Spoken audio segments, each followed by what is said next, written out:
So hello what's up guys, तपाईँहरू कस्तो हुनुहुन्छ? स्वागत छ मेरो मिनी ब्लगमा। र आज म निर्णय गरेको छु कि म मिनी ब्लग बनाऊँ भनेर। र हेर्नु सक्नुहुन्छ आजको वेदर कति राम्रो छ। र तपाईँलाई म देखाउँदैछु मेरो यसलाई भन्छ कटरको रुख। र हामी नेपालीमा कटर भन्छ, हिन्दीमा थाहा भएन है, अन्त बेङ्गोलीमा थाहा भएन। अन्त हाम्रो सुरुवात हुन्छ चाय र बिस्कुटले है, सबै नेपालीहरूको सबै त्यही हो।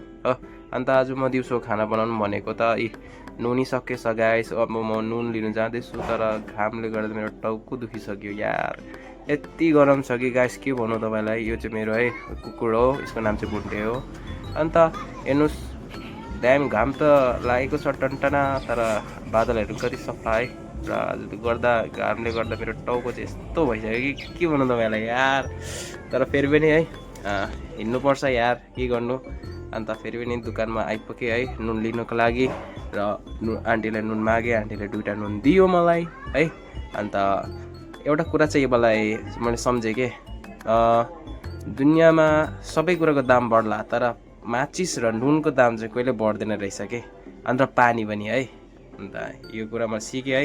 अन्त बाटोमा जाँदाखेरि आन्टीलाई पनि भेटेँ र आन्टीसँग अलिकति बात गरेँ। र बात गर्दा म आफ्नो घर पनि आइपुगेँ। ल गाइस, फलो गरिदिनुहोस्, मन पऱ्यो भने लाइक गरिदिनुहोस् है। By by.